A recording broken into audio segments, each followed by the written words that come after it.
It's 2020 and we're celebrating a new year, thinking of those resolutions for the year to come.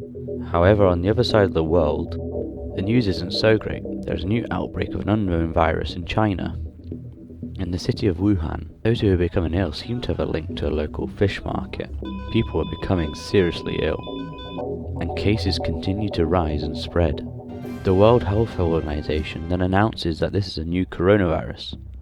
The news that no one wanted to hear, that the outbreak is a global pandemic. Testing ramps up around the world. Governments provide guidance to the best they can. Travel plans are halted. Despite these measures, more and more people become ill. We see our first case in the bubble of St. Andrews. Then, we will beat the coronavirus, and we will beat it together.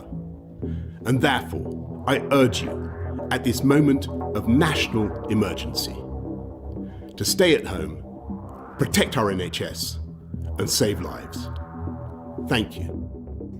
For everyone, you must stay at home unless it is absolutely essential to go out, and that includes working from home wherever possible.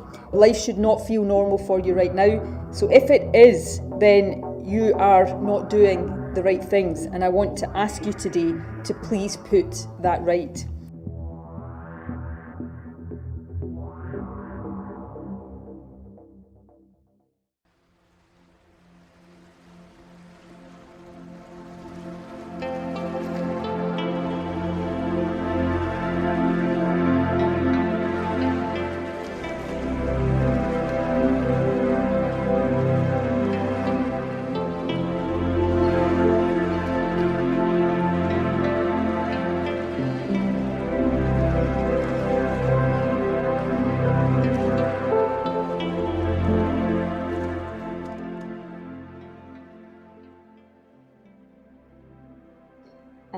The lockdown has been a very formative experience in many ways.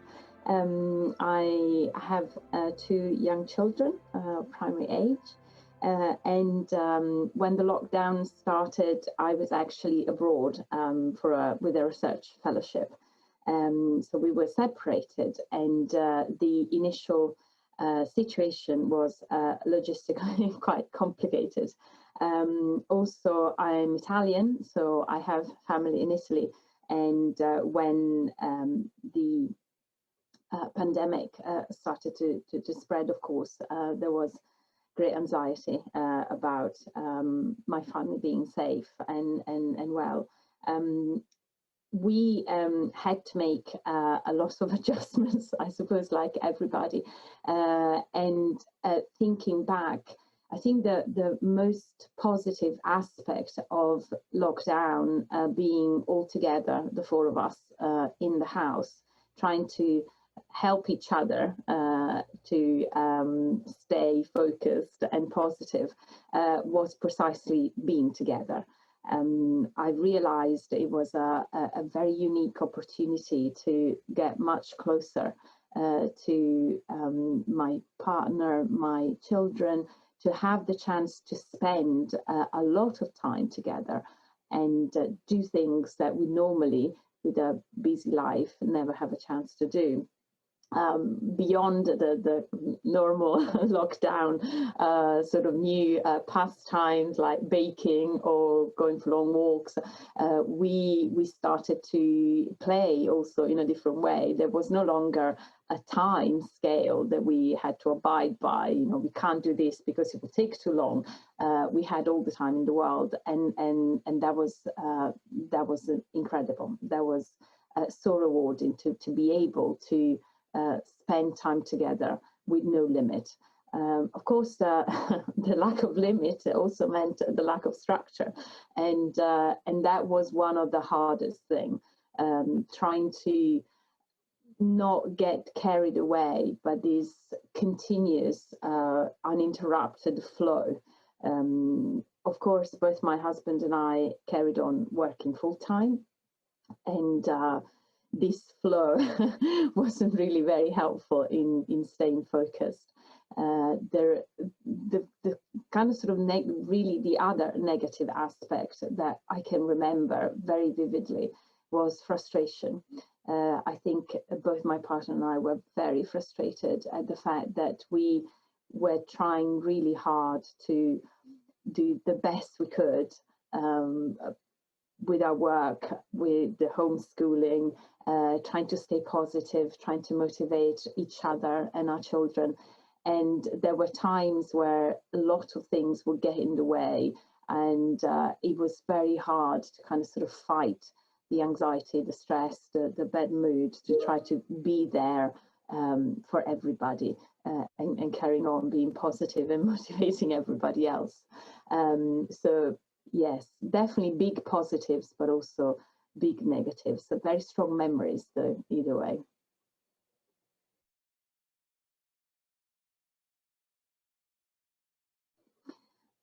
The most difficult part of lockdown outside the professional sphere has certainly been not being able to see people in person. I am Italian. I am a very sociable and social person. I have found very, very hard, for example, meeting people and having to keep a distance. It has been a real struggle not having the support of a hug, of a handshake, and not really being able to have, let's say, the usual sit down that you would have with a friend over coffee and a good chat. And I think this has been particularly difficult when there have been friends going through a difficult time. And in a normal situation, you will just, grab your coat and say, okay, I'll come over, let's have a chat. And you just couldn't do that. And I think it goes both ways, not being able to offer support and not being able to have that kind of support when is needed, when really difficult testing situations come, has been the hardest thing. Of course, as I was saying, it's been wonderful that we, within our family, were together. But sometimes there are certain problems that you need to share with a friend. There are conversations that you want to have with the friends, and especially when friends are in need, you want to be there for them. And I just felt that, I don't know, a phone call, a FaceTime or a Skype has never been quite the same, and always has left that sense of that really wasn't enough. I couldn't give what I wanted to give. And that was very, very, very frustrating. Of course, there were practical difficulties, but I think the emotional closeness that being physically together can give was the things that I missed the most.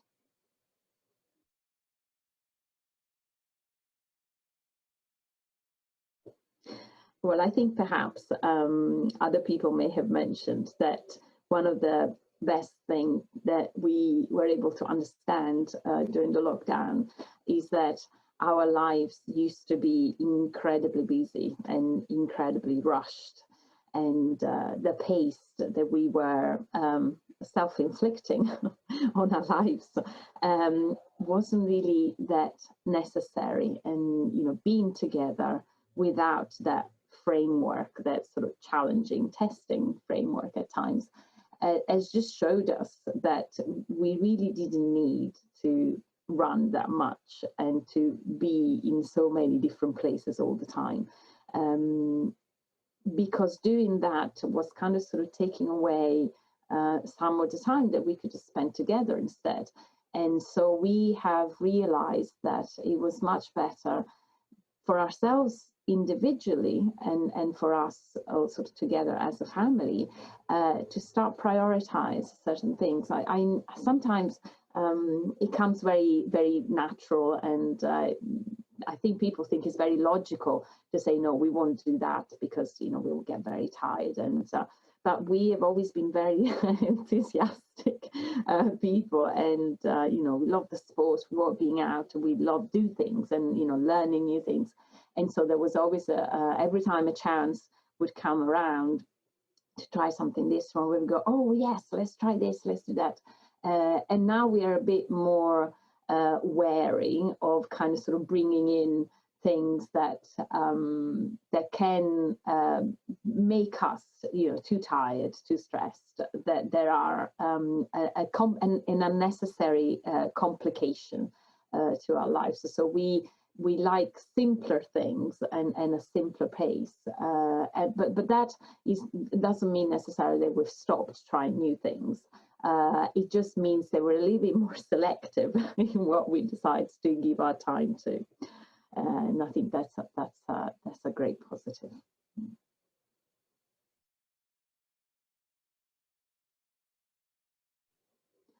So going forward, I think I would like to keep that focus on our collective well-being as a family, and I think that will be very helpful in making important decisions and bring a better focus on what's important. I think it's an important lesson, but it's also one that we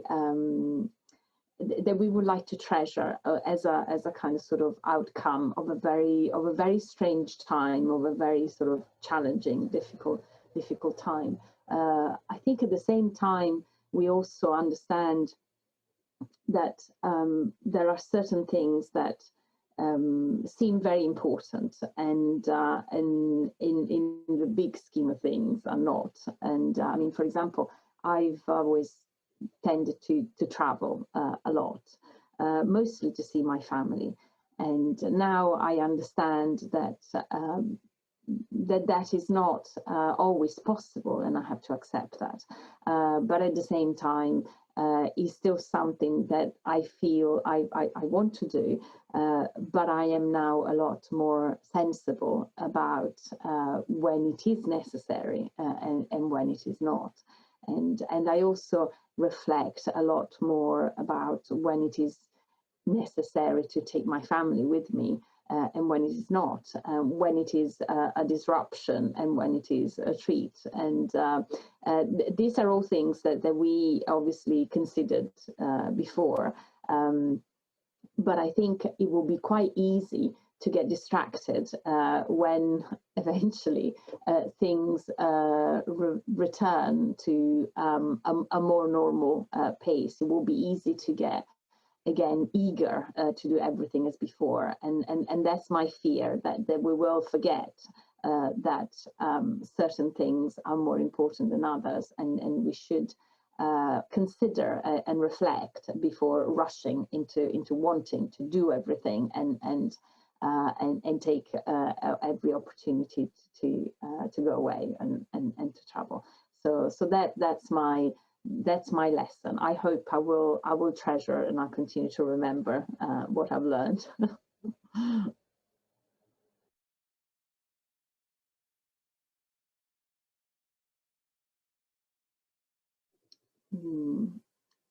I would have liked to have had a lot of advice at the start of lockdown. It hit us at the beginning as a bit of a shock.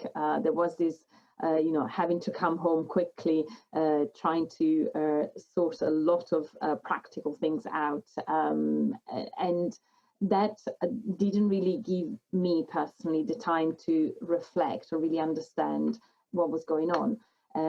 So we kind of plunged into the lockdown without really a lot of awareness and understanding, even though at that point, as I said, my family had already had quite a clear experience of what lockdown felt like and looked like in reality. I think what I would say to myself entering lockdown is that the isolation takes a very heavy toll, and there is no point trying to pretend that that is not the case. And every effort that we made, especially at the start, to continue as if we were not at all affected by this isolation, I wouldn't say was wasted, but was costing us a lot more than it should have been. I'm thinking, for example, about homeschooling, trying to achieve every day the absolute maximum, and obviously ended up utterly exhausted in the effort. At the same time, trying to do everything at a pace or with a level of achievement in line with what it would have been the case in normality. That was naive, because of course it wasn't possible to achieve everything in the same way. And it costed us a lot emotionally to try and maintain that pace, until at one point we just understood that we couldn't have really carried on for much longer if we continued to ask so much of each other. And once we realized that, in fact, we were all doing extremely well, given the circumstances, given the pressures, given the isolation, we kind of sort of had a bit of a patting ourselves on the back moment, and realized that circumstances were tough and unusual, and there was nothing wrong in feeling unusual and admitting that things were difficult, and therefore it was okay to let go of a few little things here and there, and not expecting quite so much of each other. Also, I have to say I was very worried about our children being away from their friends and being in this very kind of sort of strange gilded cage. They had everything they would need, but obviously the company of their peers and of their close friends was not there.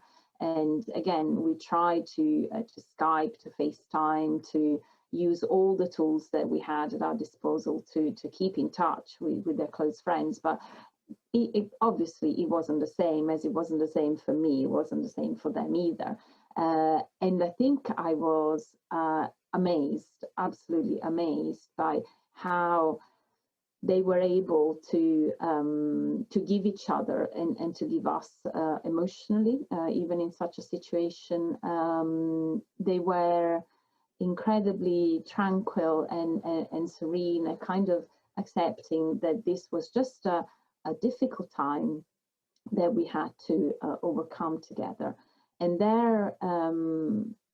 I think their sense of self-presence and control of the situation, and understanding of what was going on and what was important and what was not, and also acknowledging that the fact that we were in all this together as a family was indeed a great strength, was, for me, was a complete eye-opener. I always knew that we had that kind of bond, but something like this was testing, and they showed us that we really had nothing to worry about, which was wonderful, absolutely wonderful.